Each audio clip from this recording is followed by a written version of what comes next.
2025-yil iyun oyi va iyul oyi litsenziyalangan firmadan Umra safariga borish narxlari nech puldan bo'lyapti va sharoitlari qanaqa? Gostitsiyalar yaqin bo'ladimi, uzoq bo'ladimi? Ozuqalari milliy taomlarda bo'ladimi yoki turk taomlarida bo'ladimi?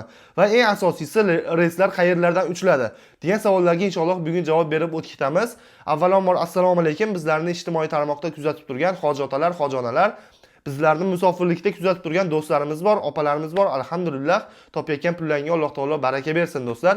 Inshaalloh 2025-yil haj mavsumidan keyingi birinchi umra ziyorat narxlari va reyslar sanalari va reyslar qayerlardan uchishi e'lon qilindi. Inshaalloh bugungi suhbatimizda sizlarga shu haqida ozgina qisqacha ma'lumot berib o'tamiz. Video boshlashdan oldin bir dona like bosib qo'yinglar. Kanalimizda mehmon bo'lsanglar, albatta podpiska tugmasini bosib qo'yishni esdan chiqarmanglar do'stlar. Chunki bugun qo'yayotgan videolarimiz va bugundan keyingi qo'yayotgan videolarimiz sizlar uchun manfaatli bo'ladi. Chunki umra mazmunida, ya'ni umra tanlovida videolar joylab ketamiz do'stlar. Hop, bo'lsa bir boshdan boshlasak, reyslar qayerlardan uchiladi? Reyslarimiz inshaalloh Toshkentdan va undan tashqari vodiylik do'stlarimiz uchun ham Farg'onadan reyslarimiz bor, ya'ni to'g'ridan to'g'ri uchadi. Farg'ona Jidda yo'nalishida, Toshkent Jidda va Toshkent Madina yo'nalishida litsenziyalangan firmada 14 kunlik umra safariga borib kelish imkoniyati sizlarda bor do'stlar. Endi sharoitlariga keladigan bo'lsak, hop, 14 kun Saudiya Arabistonda bo'lasizlar, 3 kun Madina Munavvarada, 11 kun Makka Mukarramada. Eng asosiy tushayotgan savollardan biri bizlarga Gassisa masofasi qancha? Makka Mukarramada Masjidul Haramdan boshlab Gassisa masofasi qancha bo'ladi? 1-1,5 kilometr oralig'ida bo'ladi do'stlar.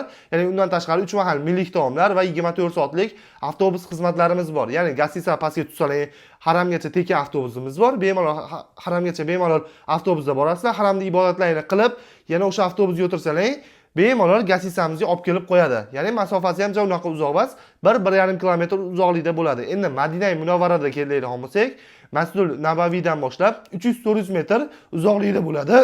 Ya'ni avtobus qo'yilmagan, bemalol piyoda kelib ketish imkoniyatiga ega bo'lasizlar. Ikki mahal turk va arab taomlarida ovqatlar bo'ladi do'stlar. Hop, ekranda nomerlar qoldiryapman. Bemalol aloqaga chiqinglar, o'z joylaringizni bron qildirsangiz bo'ladi. Ya'ni 20-iyundan boshlab o'zi katta haj, ya'ni bizda Qur'on hayiti 10-iyunlarga to'g'ri kelyapti. Ya'ni 20-iyunlardan reyslar, ya'ni Saudiya Arabiston umra safarlariga borish imkoniyati endi sizlarda bor.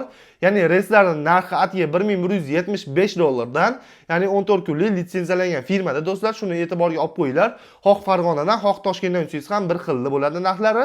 Atiga $1175 bo'ladi. Bir dona Zagram pasportda Telegram yoki WhatsApp orqali shu nomerlarga tashlab bersangiz, joylarni bron qildirib qo'yamiz. O'zingizlar istalgan savollarni kommentariya yozib ketinglar yoki bemalol mana shu ekranda ko'rinib turgan nomerlarga aloqaga chiqib, savollaringizga javob olishlaringiz mumkin do'stlar. Inshaalloh bundan keyingi videolarda ko'rishguncha o'zlaringizni ehtiyot qilinglar, sog' bo'linglar, salomat bo'linglar.